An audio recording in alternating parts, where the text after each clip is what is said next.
우리 오늘 함께 볼 하나님 말씀은 마가복음 10장 13절에서 16절까지 말씀입니다.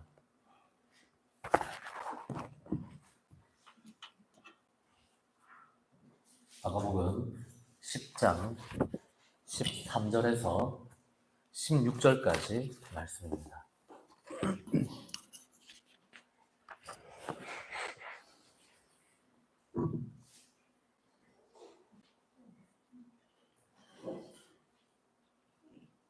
우리 함께 한 목소리로 그냥 13절부터 16절까지 같이 읽도록 하겠습니다. 함께 읽겠습니다. 시작. 사람들이 예수께서 만져주심을 바라고 어린아이들을 데리고 오매 제자들이 꾸짖거늘 예수께서 보시고 노하시어 이르시되 어린아이들이 내게 오는 것을 용납하고 금하지 말라. 하나님의 나라가 이런 자의 것이니라. 내가 진실로 너희에게 이르노니 누구든지 하나님의 나라를 어린아이와 같이 받들지 않는 자는 결단코 그곳에 들어가지 못하리라 하시고 그 어린아이들을 안고 그들 위에 안수하시고 축복하시니라. 아멘.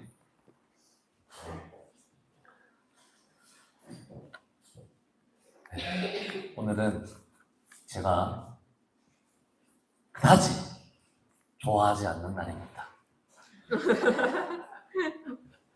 왜냐면 이제 이 날이 저에게는 아무런 뭔가 건덕지를 주지 않는 오히려 지초를 주는 날이기 때문이죠.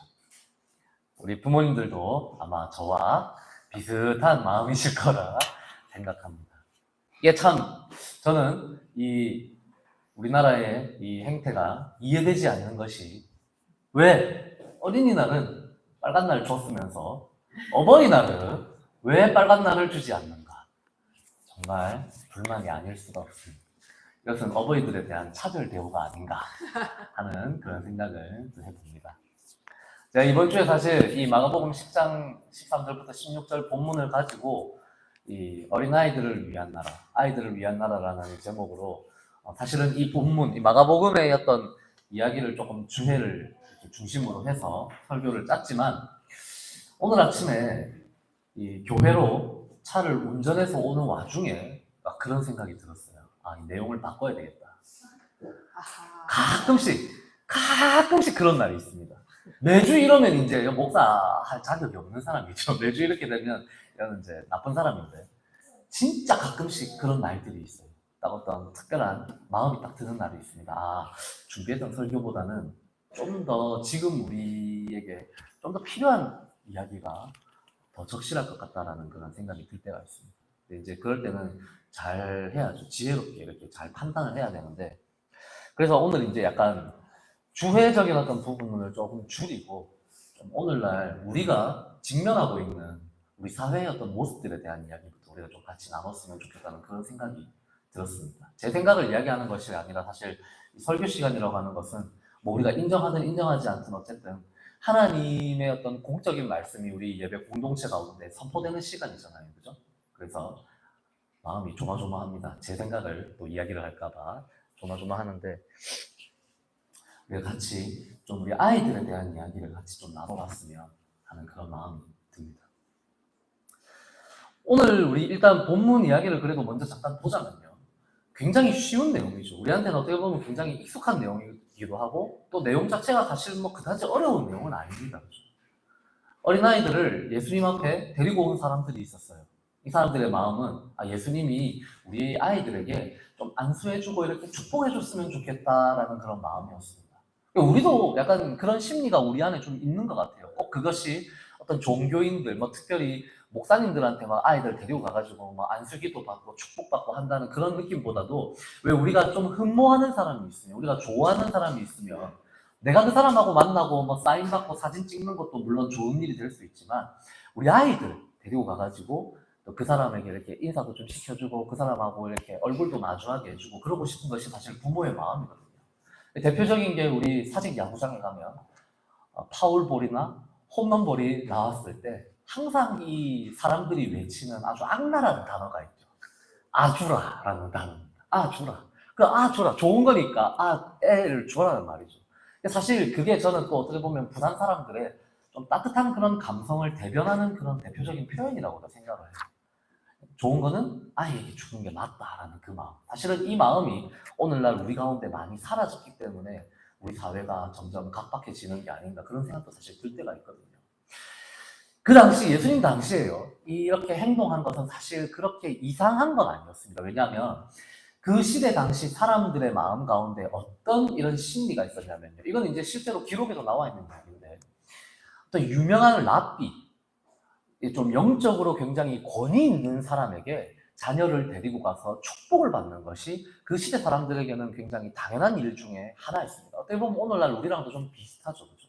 그러니까 사실 그런 마음으로 이 아이들을 예수님께 데리고 온 거예요. 왜냐하면 이 당시 이 나사렛 예수라고 하는 이 분께서는 이미 이제 명성을 굉장히 많이 떨치기 시작한 상황이었고, 그래서 이 유명하고 또 굉장히 저명하다고 알려져 있는 이 젊은 랍비에게 사람들이 자신의 자녀들을 데리고 와서 아유 이 예수님한테 좀 축복 기도라도 한번 받았으면 좋겠다라는 마음을 가지고 아이들을 데리고 온 것이죠. 그런데 문제는 이거를 갖다가 사람들이 누군가가 막아섰다라는 게 이게 문제였죠. 그리고 더 문제는 그 누군가가 바로 예수님의 제자들이었다는 게 진짜 문제였어요. 그러니까 다른 사람들이 에이 저 예수님 바쁜데 와가지고 그렇게 방해하지 마라. 예수님 지금 그 말고도 하실 일 많다. 이렇게 한 게 아니라 다름 아닌 예수 그리스도의 제자들이 이걸 막아섰다는데 문제가 있어요. 그리고 예수님의 제자들이 심지어 꾸짖었다라고 이야기를 합니다. 근데 이 마가복음에서 꾸짖었다라고 하는 단어는 굉장히 의미심장한 단어거든요. 예수님이 내가 이제 예루살렘에 가서 십자가에 못 박혀 죽을 것이다 라고 말씀하셨을 때 베드로가 예수님을 꾸짖습니다. 꾸짖습니다. 이때 같은 아마 제가 알기로는 똑같은 단어가 사용됐어요. 근데 여기서 꾸짖는다는 단어가 보통 예수님이 언제 쓰셨냐면 마가복음의 맥락에서는 귀신들을 내쫓을 때 귀신들에게 꾸짖으셨다라고 이렇게 표현이 돼요. 그러니까 같은 단어들입니다. 전부. 그러니까 지금 제자들은요, 아이들을 에이, 바쁜데 좀 예수님 방해하지 마라. 이 정도로 이렇게 문전박대를 한 것이 아니라 어디 약간 이런 느낌으로 어디 우리 예수님한테 일어나 애들을 데리고 와가지고 말이야. 약간 이런 느낌으로 한 거예요. 사실 오늘날 우리가 들어도 약간 헉할 수 있는 그런 맥락이죠. 그런 상황이죠. 그렇다면 왜 도대체 제자들은 이런 식으로 행동을 했을까요? 그게 이제 오늘 본문의 첫 번째 중요한 포인트입니다. 우리가 오늘날 우리 시대의 사회적인 상황으로 비추어 보면요. 에이, 그래도 애들이 오면 일단 애기들 보면 귀엽잖아요. 그죠? 어린애들 보면. 안 귀여울 때도 있지만. 보편적으로 귀엽잖아요. 그죠? 보통 우리가 보면 내 자식보다 사실은 남의 자식이 더 귀여워 보일 때가 있습니다. 이거는 왜냐면 내 자식은 내 자식이기 때문에 내가 더 사랑하기 때문에 사실은 내 자식은 너무 당연하게 귀여운 거고 당연하지 않은 아이들을 봤을 때 또 조금 귀여운 마음이 드는 그런 시간들이 있어요. 그러니까 엄마 아빠들이 승우가, 주하나, 하랑아, 이랑아, 우진아, 현우야, 채윤아 아빠 엄마들이 여러분에게 막 맨날 뭐 아이고 귀엽다, 아이고 귀여운 내 새끼 이렇게 안 해주시는 건 그게 그냥 기본 값이기 때문에 그런 겁니다. 항상 아빠 엄마의 마음에는 여러분을 사랑하는 마음이 항상 있기 때문에 그냥 너무 당연한 거라서 표현을 그렇게 특별하게 하지 않을 수 있습니다. 근데 그러다가 이제 지나가는 다른 집 애 보면 아이고 귀엽네 이렇게 하는 거예요. 사실은 여러분이 훨씬 귀여운 겁니다. 아빠 엄마 눈에는. 못 믿겠다는 표정인데 그거는 뭐 여러분 부모님하고 함께 합의를 보시기 바랍니다. 그런데 그 시대 당시에는 오늘날의 우리의 어떤 문화적, 사회적 맥락과 조금 차이가 있었는데요. 이 어린아이들이 굉장히 천시되던 시대였다라는 겁니다. 그러니까 일반적으로 인간의 본능적으로 보면 아이들은 사실 귀여운 존재고 사랑받아야 할 존재이기는 하죠. 하지만 그 시대의 문화적인 맥락에서 보면 이 아이들이 오늘날처럼 굉장히 귀한 존재로 막 대접을 받고 방정환 선생님 통해서 어린이날이 제정이 되고 이런 사회적인 어떤 분위기가 전혀 아니었다는 데 있습니다. 고고학자들이 발굴을 몇십 년 전에 이제 발굴한 내용에 따르면 로마 시대의 한 도시의 하수구가 이 하수구가 막혀가지고 공사한 그런 흔적을 발견을 했는데 이게 왜 막혔느냐를 이렇게 찾아보니까 뼈 무더기가 그 하수로를 막고 있었던 거예요. 그래가지고 이제 이게 물이 막혀가지고 그걸 공사한 흔적이 발견이 됐다고 합니다. 그걸 이제 고고학자들이 보고 아 이런 흔적이구나 하고 이제 짚어낸 거죠. 근데 그 뼈 무더기라고 하면 우리가 뭐 치킨을 먹고 오늘날처럼 그죠 막 하루에도 수만 마리 수백만 마리의 이 희생이 일어나잖아요, 그죠? 우리 성당님들께서 오늘도 우리가 또 몇 마리 또 희생시킬 예정이긴 한데, 근데 이 치킨 먹고 치킨 뼈 버린 게 아니라 사람의 뼈였습니다. 근데 이상하잖아요. 이러면 이제 약간 섬뜩하잖아요. 근데 그것도 그냥 사람의 뼈가 아니라 유아들의 뼈였습니다. 유아들의 뼈. 그러니까 이게 그래서 사람들이 이제 어떻게 학자들이 추정하기를 로마 시대 때는 아이가 태어났을 때 특히 여아가 태어났을 때는 많이 그런 식으로 유기를 했어요. 버리는 거예요. 그냥 하수도에. 그렇게 죽은 아이들의 뼈가 쌓여서 하수도가 막힐 정도가 됐다는 거죠. 실제로 로마 시대 때 오고 갔던 편지들이 있거든요. 그 편지들의 내용을 보면 남편이 아내에게 보낸 편지 가운데 이제 이름은 제가 기억이 안 나는데 이런 내용들도 있습니다. 아, 뭐 사랑하는 나의 아내 누구누구에게 뭐 이제 다음 달이면 당신이 이제 출산을 할 텐데 아들이면 이런 이름을 붙여주고 딸이면 버리십시오. 그 당시는요 굉장히 가부장적인 시대였기 때문에 아버지에게 온 가족의 모든 식솔들의 목숨이 달려있던 시대였어요. 설령 아들이라고 해도, 심지어 아들이라고 해도 아버지가 이 아이를 죽이겠다라고 마음먹으면 얘는 죽어야 됐어요. 아동들의 인권 이런 거는 상상도 하기가 힘들었던 시대였던 것이죠. 그런 시대 때 지금 그래도 이 내 자녀를 아마 이때 데리고 온 애들은 거의 다 남자아이들이었을 것 같아요. 남자애들을 데리고 와서 그래도 이름이 알려진 젊은 랍비인 이 예수님께 축복 기도를 좀 받게 해야지 하고 데리고 왔는데 그것을 바로 다름 아닌 예수님의 제자들이 막았었던 것입니다. 왜 그랬겠습니까? 제자들의 기본적인 인식관이 이 세계관 자체가 잘못되어 있었기 때문이에요. 그 시대의 세계관, 우리가 소위 말하는 시대 정신과 거의 일치하고 있었기 때문입니다. 그 시대 정신이라는 것은 어떤 시대 정신일까요? 그 당시 유대인들에게 있어서, 대다수 유대인들에게 있어서 메시아, 그러니까 구원자를 바라보는 시선이 왜곡되어 있었다는 것이죠. 많은 사람들은, 그 당시 대부분의 유대인들은 메시아, 곧 그리스도가 어떤 사람일 것인가에 대해서 이야기를 할 때 항상 우리를 정치적으로, 군사적으로 해방시켜주고 우리나라가 강한 나라가 되게 만들어줄 그런 사람, 그런 위대한 인물이 바로 우리의 구원자다 이렇게 생각을 했었어요. 오늘날 우리의 생각과도 사실 크게 다르지 않죠. 근데 이제 이렇게 생각이 되면 문제가 일어납니다. 어떻게 됩니까? 성인 남성들은 굉장히 중요한 존재가 돼요. 왜냐하면 군인이 될 수가 있거든요. 실제적으로 이 나라에 힘을 실어줄 수 있는 효용성 있는 존재가 되거든요. 가치 있는 사람이 된다는 거예요. 그런데 그에 반해서 여성들과 어린 아이들은 어떻게 되냐? 에이, 쟤들 어디 있을 거야? 이렇게 인식이 굳어진다는 거죠. 그러니까 이 아이들이라고 하는 존재를 오늘날 우리가 바라보는 시선하고는 완전히 다른 관념으로 바라보고 있다는 거예요.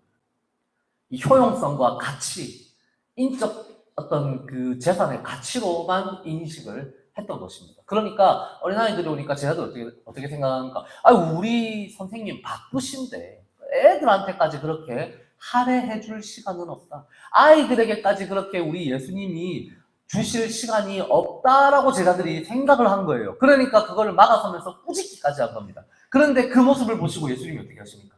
노하셨다라고. 예수님이 분노하셨어요. 왜 예수님이 화를 내셨을까요? 주하나, 예수님은 아이들을 소중하게 여기실까? 아니면 예수님은 아이들을 싫어하실까? 어떨 것 같아? 그치? 좋아하실 것 같지, 그치? 예수님은 아이들을 누구보다 좋아하셨어요. 누구보다 소중하게 여기셨습니다. 왜냐하면 예수님의 마음은 그 당시 대부분의 사람들이 가지고 있었던 그 시대적 가치 체계와 완전히 달랐기 때문이에요. 사람들은 아이들을 바라봤을 때, 그 시대 사람들은 어린 아이들을 바라봤을 때 재산으로 보고 어디에 써먹을까 이런 거를 관점으로 아이들을 바라봤다면 예수님의 관점은 처음부터 완전히 정반대의 시선으로 이 아이들을 바라보고 있습니다. 이 어린 아이와 같이 되지 아니하면, 이 어린 아이 같이 살지 않으면, 이 어린 아이 같은 존재가 되지 않으면 하나님의 나라에는 절대로 들어갈 수 없다. 이 세상 나라에서는 어린 아이들이 비록 낮은 존재, 아주 가치 없는 것 같은 그런 존재로 비칠지 모르지만 하나님 나라에서는 이 어린아이들이야말로 VIP다. 가장 귀한 존재다라고 천명하시는 게 바로 오늘의 이 말씀이에요. 왜 그렇겠습니까? 이 당시 어린아이들을 바라보는 시선. 그러니까 우리의 관념으로 어린아이들 귀엽고 예쁘고 착하고 우리의 미래고 그러니까 예수님도 어린아이들을 귀하게 여기셨지. 이게 아니에요. 예수님이 말씀하시는 이 어린 아이들과 같이 하나님의 나라를 받들지 아니하면 그 나라에 누구도 들어갈 수 없다라는 그 말씀의 뜻은 어린 아이같이 혼자서는 무엇도 제대로 할 수 없는 연약하고 빈궁하고 또 어떻게 보면 참 약하고 보잘것없고 순수한 이런 낮은 존재가 되지 아니하면, 우리 소위 말하는 약한 자가 되지 아니하면 하나님의 나라에 들어갈 수 없다라는 맥락입니다. 이거는요, 막 항상 우리가 성서를 읽을 때 이전 본문과 이후 본문 이렇게 해서 전체 큰 맥락 속에서 사실 우리가 하나님 말씀을 보는 게 정확하잖아요. 그렇죠? 이전 본문을 보면 여성들, 상대적 약자였던 여성들의 이야기를 다루고 있습니다. 그래서 이혼이라고 하는 화두를 끄집어내서 싸우고 있어요, 예수님.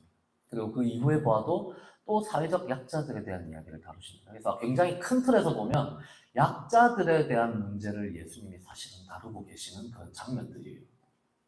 약한 자들. 예수님이 어린아이와 같이 되지 않으면 하나님 나라에 들어갈 수 없다라고 말하셨을 때 그 어린아이는 누구냐면 바로 이 세상의 가장 연약한 자들을 가리키는 편이에요. 약한 자들에게 허락된 나라.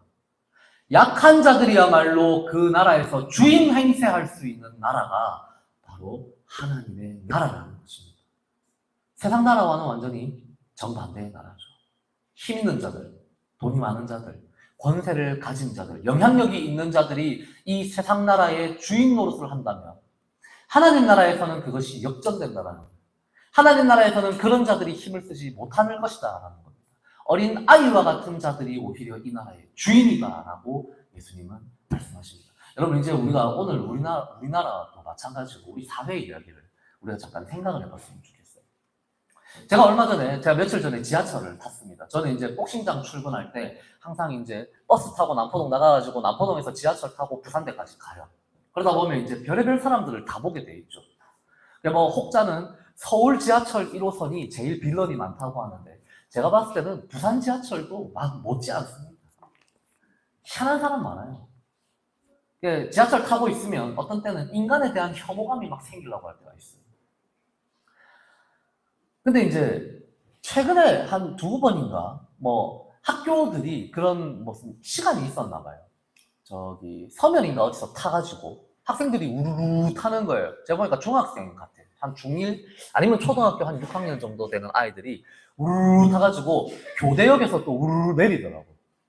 근데 애들이 우르르 타니까 이제 사람들이 표정이 안 좋아지는 거예요. 저는 그때 이미 약삭 빠르게 자리에 딱 앉아 있었죠. 의자를 하나 차지해서 딱 앉아 있었습니다. 여러분, 지하철에서는 자리에 앉으면 절대 고개를 들면 안 돼요. 왠지 아세요? 고개를 들면 항상 노약자분들이 앞에 오고 가고 계시기 때문에. 그래서 우리가 또 양보해야 되나? 나 오늘 가면 또 하루 종일 서서 뛰고 굴리고 해야 되는데. 근데 이 양심과 싸워야 된단 말이에요. 그러니까 아예 이 싸움 자체가 일어나면 안 돼. 그래서 고개를 그냥 아예 땅으로 그냥 받고 있어. 그래서 내 앞에 누가 지나가도, 몸이 불편한 분이 지나가도 내가 안 보면 되잖아. 안 보면 내 잘못한 거 없잖아요. 그죠? 이런 나쁜 마인드를 가지고 살면 안 되겠죠. 그죠? 네, 안 되겠죠. 아무튼 그날도 그래서 저는 열심히 고개를 밑으로 이렇게 탁 내리고 있었습니다. 시선을 내리깔고 있는데 이제 아이들 소리가 들리니까 막 왁자지껄하는 소리가 막 들리면서 우르르 막 쏟아져 들어오는 소리가 들리는 거예요. 그래서 이제 저도 모르게 실수로 고개를 들어버렸어요. 그래 보니까 이제 초등학교 6학년 아니면 뭐 중학교 1학년 정도 되는 아이들이 우르르 들어오더라고요. 근데 딱 그러니까 그 순간 그 안에 있던 사람들 표정이 약간 어두워졌어요.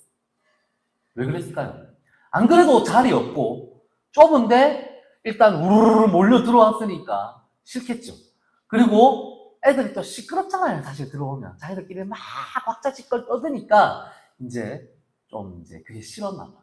근데 저 안에서도 약간 양가 감정이 들더라고요.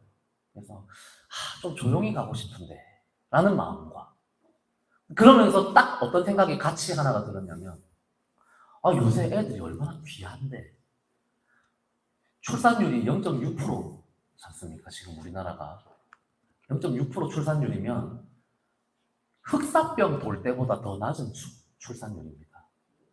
그러니까 이거는 지구에 대재앙이 일어났을 때도 이런 출산율은 없었대요. 그걸 지금 우리나라는 지금 경험하고 있는 거죠. 그런 상황에 이 아이들을 보면서 그런 양가 감정이 드는 거예요. 그래도 저놈들이 참 소중한 존재들인데, 우리 아이들이. 쟤들이 그래도 앞으로 그래도 이 나라를 계속 책임져 줘야 할 아이들인데, 그런 생각이 딱 드는 거예요. 그러면서 이제 이런 마음이 들었어요. 왜 우리나라가 이렇게 출산율이 낮아지는지 조금은 이해를 할 수 있을 것 같다라는 마음이 들더라고요.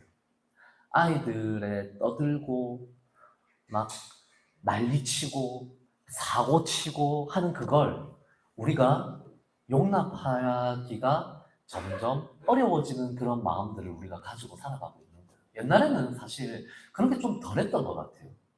우리가 소위 말하는 야만의 시대를 우리가 반추해보면 누군가는 야만의 시대라고 부르고 누군가는 낭만의 시대라고 부르는 우리 90년대 초반이나 80년대 후반을 생각해보세요. 그러면 그때도 아이들은 여전히 유리창 깨고 놀고 의자 부수고 난리를 쳤습니다. 지금이나 그때는 아이들의 본질이 변하지 않았어요. 근데 그때는 항상 어땠습니까? 옆집 아저씨가 와가지고 두드려 패고 앞집에 아줌마가 와가지고 뭐라 하고, 그죠? 그래서 그걸 우리 어떻게 보면 굉장히 당연하게 여겼고, 그리고 뭐라 하는 어른들도 아이들이 사고 치는 거에 대해서 그렇게 감정 상하거나 뭐라 하지 않고, 뭐라 하면서도 좀 당연하게 여겼습니다. 그죠? 그게 언젠가부터인가 점점 그런 시선이나 그런 관점들이 좀 변해가는 것 같아요. 저도 마찬가지고. 그러면서 점점 어떻게 됩니까? 노키즈존이라는 게 또 생기게 되는 거죠. 그리고 아이들을 한편으로는 귀여워하면서도 한편으로는 굉장히 고가운 존재로 인식하는 것이 바로 오늘날 우리 한국 사회의 현실이죠. 시대가 점점 힘들어져 가고 먹고 사는 건 점점 힘들어지니까 아이를 낳아서 키우는 건 더욱 어려운 일이 되어 가는데 사회적인 시선과 관점마저도 그런 식으로 악화되어 가고 있으니까 젊은 사람들 중에 누가 아이들을 키워서 낳아서 기르고 싶겠어요. 어떻게 보면 출산율이 계속 떨어지는 건 당연한 일이라고 말할 수가 있겠죠.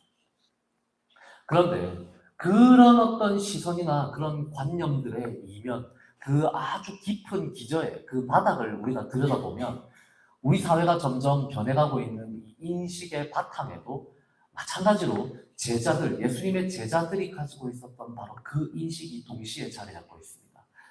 아이들은 그냥 귀찮기만 한 존재야. 아이들이 실제로 우리 사회에 도움이 되는 게 뭐가 있어? 이 아이들이 뭐 아는 게 뭐가 있어? 이런 마음들. 소위 말하는 이 약한 자들을 향한 시선이 우리도 어떻게 보면 예수님의 제자들과 점점 닮아가고 있는 거예요. 그러니까 여러분 곰곰이 생각해 보세요. 한 발만 더 나아가서 우리가 생각을 해보면 아이들에게만 그런 시선과 관점의 변화가 생긴 게 아닙니다. 장애인들을 향해서도 똑같은 시선과 관점의 변화가 생겼어요, 이 사회가. 그래서 뭐 전국 장애인 전장현 같은 곳에서 막 이렇게 이제 들어 누워가지고 막 시위하고 이랬을 때 사람들의 반응이 뭐였습니까? 왜 다른 사람한테 피해 주냐? 그거부터 했죠. 그러니까 공감이 우선된 것이 아니라 효용성이 항상 우선하고 있는 그런 시대로 우리는 이미 접어들고 있는 거예요. 그러니까 그런 어떤 부분에 대해서 우리가 다양한 시각을 가질 수는 있지만 예전에 우리 사회의 어떤 모습들과 비교해보면 확실히 오늘날 우리의 시대는 효용성과 가치 판단이 훨씬 월등하게 앞서고 있다는 것을 우리가 좀 발견을 할 수가 있을 것 같아요. 오늘 어린이날이잖아요. 그죠? 근데 사실 어린이날이라고 하는 날 자체가 이 날만 어린이들을 위한 날이 되면 안 되겠죠. 그죠? 사실 매일 우리 아이들은 소중한 존재로 취급을 받아줘야 합니다. 왜냐하면 이 아이들이 아직까지 아는 것도 드물고 할 수 있는 것도 없고 소위 말하는 약한, 연약한 존재이기 때문에 그렇습니다. 제가 아이들을 많이 가르치잖아요. 저 복싱장에서 애들 가르치다 보면 진짜 골 때리는 애들 많거든요. 특히 초등학교 6학년들 제일 심하거든요. 지난주에도 몇 놈 조지고 왔는데. 근데요, 이 아이들을 제가 가르치다 보면 한편으로는 뭐 이런 놈이 다 있지 싶으면서도 동시에 딱 드는 생각이 뭔지 아세요? 저는 이제 저도 제가 아이를 키우다 보니까 이게 눈에 이게 어느 정도 보인단 말이에요. 그리고 저는 이제 주일학교나 중고등부 사역을 오래 했었잖아요. 그렇게 말 안 듣거나 사고 치거나 장난치거나 딴짓하거나 뭐 이렇게 하는 아이들의 대다수에게 어떤 문제가 있냐면 애정결핍의 문제가 딱 도사리고 있습니다.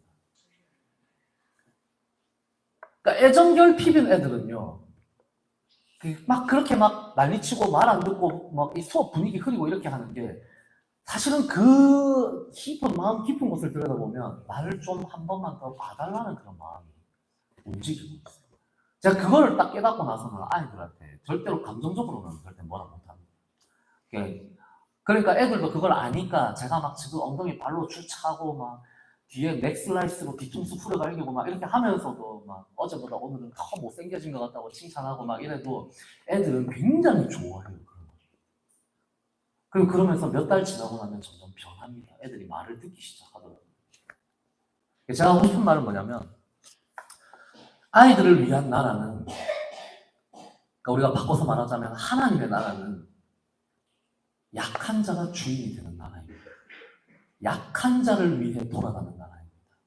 약한 자들을 위해 강한 자들이 기꺼이 희생을 감내하는 나라입니다. 예수님은 그걸 누구보다 잘 아셨기 때문에, 그 나라의 왕이셨기 때문에 아이들을 오는 것을 막아선 제자들에게 분노하셨던 거예요. 자기에게 가장 귀한 제자들이지만 그 원칙을 깨뜨렸기 때문에 제자들에게 분노하신 겁니다. 여러분, 우리가 이 교회라고 하는 공동체들이 하나님 나라를 세상 앞에 보여주는 곳이잖아요. 그죠? 그러면 당연히 교회 안에서는 아이들이 가장 귀한 존재가 되어야 합니다. 그게 그냥 우리 어떤 세상의 어떤 논리, 어떤 인간의 어떤 본성, 본능, 귀여우니까, 그래도 얘들이 우리나라를 앞으로 책임져 줄 존재들이니까, 이런 가치 체계 때문이 아니라, 물론 그런 관점들도 귀하죠. 귀한데, 그 너머에 우리는 어떤 마음을 가져야 되냐면, 이 아이들이 이 공동체 안에서 사실은 가장 약한 자의 위치를 가지고 있는 존재들이기 때문에 우리가 이 아이들을 오히려 귀하게 여길 줄 알아야 된다는 거죠. 그런 관점에서 보면 아이들뿐만이 아닙니다. 우리가 귀하게 여겨야 할 존재는 아이들뿐만이 아니라 우리 안에 있는 약한 자들은 우리 안에 있는 강한 자로 대접을 받아야 하지 않을까요? 그런 생각을 해봅니다. 예수님의 가르침과 사역은요, 그 시대 사람들에게는 항상 혁신적인 것이었습니다. 왜 혁신적인 것이겠습니까? 그 시대를 점거하고 있는, 시대를 지배하고 있는 그 가치체계, 시대 정신을 항상 거스르셨기 때문에 그런 거예요. 여러분, 오늘날 효율성과 효용성에 따라서 모든 것을 다 가치로 환산하고 돌아가고 있는 이 세상 속에서 우리는 그걸 역행할 수 있는 공동체로 자리 잡아가는 것이 교회다운 교회가 되는 방법이다라고 저는 생각합니다. 그리고 예수님이 그걸 바로 우리에게 가르쳐 주셨다라고 저는 생각합니다. 여러분, 예수님은 왕이시잖아요. 세상에 어느 왕이 자기 백성들을 위해서 십자가에 달려 죽겠습니까? 왕을 위해서 백성들이 희생하는 게 당연한 것이지, 백성들을 위해서, 이름 없는 민초들을 위해서 왕이 십자가에 달려 대신 죽는다는 것은 그 어떤 나라에서도 사실 상상할 수 없는 일이에요. 그런데 그런 원칙이 적용되고 발현되고 지금도 지속되고 있는 나라가 딱 하나 있습니다. 그게 바로 하나님의 나라죠. 우리는 이 하나님의 나라의 백성이 된 사람들 아닙니까? 크리스천이라는 말은, 그리스도인이라고 하는 말은 그리스도가 세우신 원칙만을 쫓아가는 사람들이라는 뜻이잖아요. 그러므로 우리 안에서도 이런 원칙은 모든 방면에 있어서 다 적용이 되어야 합니다. 우리 안에 약한 자들이 존재한다면 그 약한 자들이 항상 우리 안에서 우선시되어야 한다. 그리고 그것은 우리 아이들에게도 마찬가지입니다. 우리가 아이들을 정말 사랑한다면 저는 아이들에게 매도 들어야 된다는 입장이거든요. 그래서 제가 말씀드렸죠. 저는 오은영 선생님보다 유근영 선생님을 더 좋아합니다.